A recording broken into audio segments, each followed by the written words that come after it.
এত কষ্ট হচ্ছে ভিতরে যে হসপিটালে বসে থাকতে পারছি না, আমাদের সব ডাক্তাররা সবাই খুব ডিস্টার্বড। আজকে তো ওপিডি বন্ধ রাখা হয়েছে। অ্যাকচুয়ালি যেটা ঘটেছে সেটা হচ্ছে, আমি শুনে তো মানে বিশ্বাস করতে নিজেকে কেমন লাগছে রে। প্রত্যেকটা আমাদের ওয়েস্ট বেঙ্গলের প্রত্যেকটা মেডিকেল কলেজে, বিশেষ করে কলকাতার সরকারি মেডিকেল কলেজগুলোর প্রিন্সিপালরা, ডিপার্টমেন্টাল হেডরা, প্রিন্সিপালরা বিশেষ করে, তারা পাশ করানোর জন্য স্টুডেন্টদের কাছে রীতিমতো টাকা নেয়। যেসব স্টুডেন্টরা, ইন্টার্নরা, পিজিটিরা যারা ভালো করে ক্লাস করে না বা থিসিস তারা জমা দেবে, পিজিতে তো থিসিস জমা দিতে হয়, তো যারা MBBS final year final pass করবে না সাপ্লি পাইয়ে দেবে, ইন্টার্নের কমপ্লিশন দেবে না, ইন্টার্ন হওয়ার পর কমপ্লিশন না দিলে তারা রেজিস্ট্রেশন নাম্বার পাবে না, এই সমস্ত ভয় দেখিয়ে টাকা পয়সা নেয়। সমস্ত জায়গাতেই এটা আছে। এর মধ্যে সব থেকে নিকৃষ্ট থেকেও নিকৃষ্টতম হচ্ছে সন্দীপ ঘোষ, প্রিন্সিপাল, যে তোর ইয়ের আমাদের কি বলে আরজিকর মেডিকেল কলেজে। সেখানে ভাব যে ওনার একটা বিশাল নেক্সাস ছিল, যাতে উনি বেশ কিছু ইন্টার্ন, হাউস স্টাফ এদেরকে দিয়ে ওই নেক্সাসটা চালাতেন। তারা ওখানে একটা সেক্স র্যাকেট চালাতো, তারা একটা ড্রাগ র্যাকেট চালাতো। ড্রাগ র্যাকেট মানে ওই যে ওটাতে বলেছে না, ড্রাগ মানে শুধু ওই হেরোইন আর ব্রাউন সুগারের ড্রাগ খাওয়া বা মদ খাওয়া নয়। ড্রাগ মানে হচ্ছে যে কম দামি, কম টাকায় যে ওষুধ পাওয়া যায়, যে ওষুধ, ওষুধ না জল ভগবান জানে, সেই ওষুধের মানে কোটি কোটি টাকায় যে টেন্ডার বেরোতো, তার সেই ওষুধ নিয়ে ওষুধ কোম্পানিগুলোর কাছ থেকে কোটি কোটি টাকা, সেই সমস্ত টাকার একটা বড় অংশ যেত পার্টি ফান্ডে। বুঝতেই পারছিস তাহলে। সেই জন্য পার্টির একদমই কাছের উনি, পার্টির মানে একদম খোদ মানে ওপর লেভেলের একদম আসল জায়গাটার কাছে। তো এবার উনি এই যে নেক্সাসটা চালাতেন, তাতে রীতিমতো কোন ইন্টার্নকে উনি পাস করাবেন, কোন পিজিটাকে উনি থিসিস কমপ্লিট করাবেন, সেগুলো সব ভয় দেখিয়ে টাকা নিতেন। আর তার হয়ে কাজ করতো ওই ইন্টার্ন হাউস স্টাফের একটা পুরো বড় নেক্সাস। এবার এই মেয়েটির যে পিজিটি, মেয়েটি অত্যন্ত ভালো, সে তার থিসিসটা কমপ্লিট করাবে না বলে হুমকি দিচ্ছিল। সে এটা জানতে পেরে গিয়ে বলেছিল যে আমি এরকম কোনোভাবেই মেনে নেব না, আমি এর বিরুদ্ধে আমি যাবো এবং আমি এর বিরুদ্ধে সব ফাঁস করে দেবো। তখন তাকে রীতিমতো ধমক দেওয়া হচ্ছিল। এটা চলছিল লাস্ট 6 মান্থস ধরে। 6 মাস ধরে তাকে হুমকি দেওয়া, তার প্রতি মানে বেশি বেশি, প্রথমের দিকে কি করছিল, অত্যাচার করছিল। মানে কিরকম, বেশি বেশি করে নাইট ডিউটি দিচ্ছে, অ্যাটেস্টেড 36 আওয়ার্স ডিউটি, বেশি বেশি করে নাইট, বেশি বেশি করে খাটানো, এবং এগুলো সব জানে ডিপার্টমেন্টাল হেড, চেস্টের যে ডিপার্টমেন্টাল হেড সেও জানে, সিনিয়র পিজিটিরা সবাই জানে। প্রিন্সিপালের নির্দেশেই হচ্ছে এবং ওনার নেক্সাসের ছেলে মেয়েরাই কাজ করছে।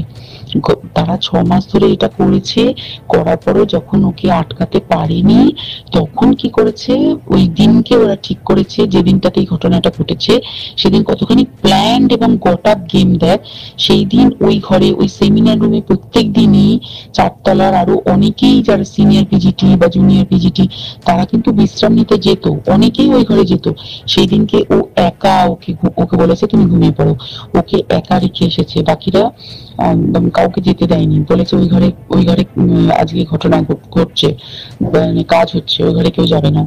ওই ঘরে সেই দিনকে ওর সাথে যখন খাওয়া দাওয়া করেছে বাকি 4 জন, সেই 4 জনের মধ্যে একটি মেয়ে পর্যন্ত ছিল। সে কিরকম মেয়ে চিন্তা কর, এটা ডাক্তার না জানোয়ার জানি না, আমি জানোয়ার বললেও জানোয়ারদের অপমান করা হয়, কারণ জানোয়ার সমাজে এরকম কাজ হয় না। তো ডাক্তার না কি আমি বলতে পারবো না। সেই ইন্টার্ন মেয়েটি আরেকটি ইন্টার্নের গার্লফ্রেন্ড। তো তার সাথে ওই পিজিটি মেয়েটি প্রচুর ঝগড়া হয়েছে। ঝগড়া হওয়ার পরে তারা তো হুমকি টুমকি দিয়ে চলে গেছে, দিয়ে তারা বলেছে তুমি ঘুমো। এবার ও তো জানি না ভালো মনে শুতে এসেছে, মদ টদ খেয়েছে, 7-8 জন মিলে চড়াও হয়েছে। এবং তোরা জানিস যে প্রথমে তার হাত দুটোকে দুপাশে 2 জন ধরে রেখেছে, এবং সেই কাজে সেই মেয়েটিও সাহায্য করেছে, ইন্টার্ন মেয়েটি। 2 জন ওকে পা দুটোকে টেনে জরাসন্ধের মতো ছিঁড়ে ফেলেছে, মানে ছেঁড়ার মতো করে টেনেছে, যাতে পেলভিক বোন ভেঙেছে, কলার বোন ভেঙেছে। মানে কি বিপর্যস্ত, মানে বিধ্বস্ত, কি নৃশংস অত্যাচার করেছে। ওকে উল্টো দিক করে শুয়েছে, পিঠের ওপর দিয়ে বুট পরে হেঁটে গেছে, মাথাটাকে এমন থেতলেছে যে মানে স্কাল ফাল রাপচার হয়েছে। এই সমস্ত করার পরে শ্বাসরোধ করে তাকে মেরেছে। মেরে তারপরে আরো যেটা আরো ভয়ঙ্কর, যে একটা মৃত মানুষকে মিনিমাম ডিগনিটি দিতে জানে না, তারা নিচে এসে দেখেছে ওই সঞ্জয় তখন বসে মদ খাচ্ছিল অন্য আরো গ্রুপ ডি স্টাফদের সাথে। সঞ্জয় ছেলেটা হচ্ছে তার কাটা সঞ্জয় বলতো ওরা, ওকে বলে ফল গাই। মানে ওর একটু ওইসব আলুর দোষ আছে, ও যত্রতত্র যখন তখন প্রস্টিটিউট এলাকায় যায়। এবার দেখেছে যে একে দিয়ে যদি একটা রেপ করিয়ে দিতে পারি তাহলে ঘটনার মোড়টা অন্যদিকে ঘুরে যাবে। এইবার ওকে বলেছে, যা সেমিনার রুমে তোর জন্য রেখে এসছি, যা তুই এবার গিয়ে কাজ করে দিয়ে আয়। ও এসে ওই ডেড বডিকে রেপ করেছে যাতে তার ভ্যাজাইনাতে সিমেন পাওয়া যায়। তো এবার এই হচ্ছে, প্লিজ আমি নাম করে ফেললাম সবকিছুই।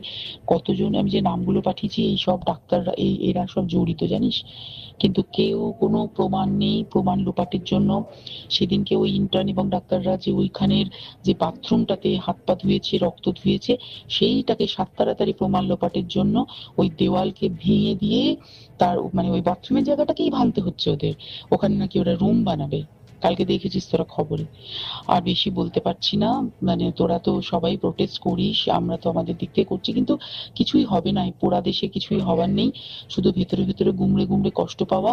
আর আগামী প্রজন্মের যে ডাক্তাররা বেরোবে, তারা যে ইন্টার্ন বা পিজিটি বা এই যাদের কাছে আমরা যাব ভবিষ্যতে, তারা কি ডাক্তার না কি আমি জানি না, কি নিয়ে তাদের কাছে আমরা যাব আর কি করেই বা আমাদের পরের প্রজন্মকে আমরা সুরক্ষিত রাখবো।